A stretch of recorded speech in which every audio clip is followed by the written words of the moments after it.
Imagine being so rich when a dating app rejects you. You don't just delete the app, you literally build your own. And that's exactly what director Karan Johar did. He raised crores of rupees from investors, launched his exclusive dating app, and made a grand total of 52,600 rupees in revenue. Yes, you heard that right. Karan Johar isn't just the only star who's doing such chaotic, downright scammy businesses in Bollywood. Take for example, Bhumi Pednekar. She started a brand selling water bottles. Normal, right? Except she was just selling a regular 20 rupee water bottle for 200. And then she went on camera completely serious and said that her brand was making water accessible. We wanted it to be accessible to people. I mean, accessible from who exactly? And the list just goes on. Then there is Anushka Sharma's clothing brand Nush. When it launched, she told the media that she spent hours designing every outfit. But few weeks later, people on internet found out that she was just copying designs from cheap Chinese websites. The backlash was so bad that her partner had to take the blame, saying Anushka wasn't even involved in the process. And the brand quietly shut down after that. Even Amitabh Bachchan tried to make quick money at 79 years old. He decided to get into the crypto hype train and start selling pictures of himself as NFTs. He actually made 7 crore rupees, but the excitement didn't last long because the income tax department soon sent him a 1 crore rupee tax notice. But this wasn't Amitabh's first business failure. In 1996, before NFTs, he tried to build a massive entertainment company called ABCL, Amitabh Bachchan Corporation Limited. They produced movies, distributed films, and even bought the 1996 Miss World pageant to Bangalore.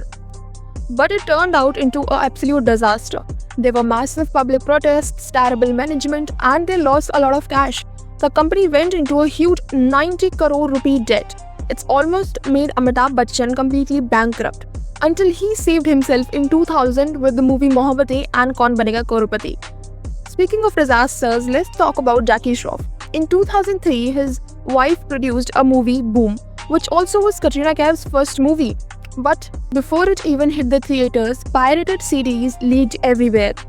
The financial loss was so brutal that in one interview, Tiger Shroff revealed that they went completely broke. They even had to sell their home furniture, including Tiger's own bed, just to pay off the debts. And if you think selling bed is weird, let's talk about late superstar Sridevi's art career. In 2018, she put her painting up for an auction in Dubai, starting at 8 to 10 lakh rupees each. One main painting was a portrait of Sonam Kapoor from the movie Sawariya.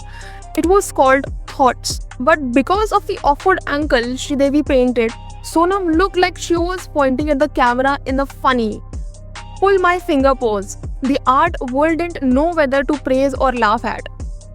Then we have Sunil Shetty. Today he is a smart investor, but in 90s his businesses were very random.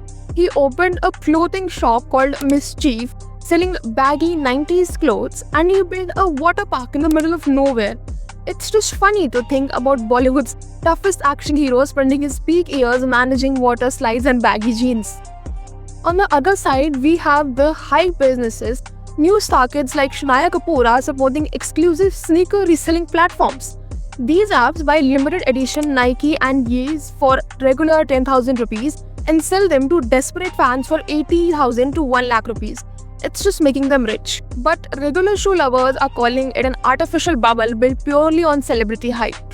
And finally, the biggest disaster of them all, Best Steel TV. It was started by Akshay Kumar, his ex Shilpa Shetty, and her husband Raj Kundra. It was supposed to be India's first celebrity home shopping TV channel, featuring superstars like Sonakshi Sinha. But instead of a success, it collapsed completely. A businessman who invested 60 crore rupees filed a fraud case against them, and the Mumbai police actually issued a lookout notice for Raj Kundra and Shilpa Shetty. So, to be fair, some celebrities actually do a good job as well. Like Ritesh Deshmukh and Genelia D'Souza went vegan and started Imagine Meats, selling plant-based kebabs and biryani at Starbucks all over India. And Priyanka Chopra's Animally is a huge. She takes plastic waste from the ocean, turns it into shampoo bottles, and the brand is worth 4,000 crore rupees. Looking at the roller coaster of celebrity business culture, it leaves us with one big question. Should we laugh at these celebrities for starting such crazy business, or should we look at people who actually trust them for giving the money? Or should we look at it from a different perspective, thinking, is it some different way to turn black money into real? Tell me in the comments what do you think.